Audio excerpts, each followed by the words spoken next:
જોઈ રહ્યા છો Spark Today news. Valsad cyber ક્રાઇમની મોટી કાર્યવાહી. ઓપરેશન મ્યુલ હન્ટ હેઠળ 7.90 લાખના ફ્રોડના આરોપીને ઝડપી પાડવામાં આવ્યો છે. લોભામણી લાલચ આપી બેંક એકાઉન્ટ ભાડે આપતા હોય તો ચેતજો. વલસાડમાંથી મ્યુલ એકાઉન્ટ ધારક જેલના સળિયા પાછળ છે. દેશભરમાં 6 સાયબર ક્રાઇમમાં સંડોવાયેલા આરોપી સાઇદ ખાનની ધરપકડ કરવામાં આવી છે. મુખ્ય સૂત્રધાર વોન્ટેડ છે.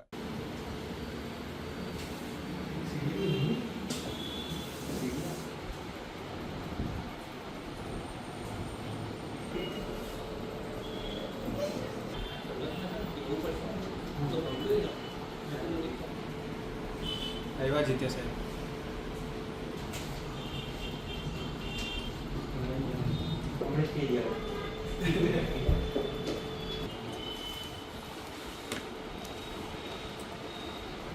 ગાડી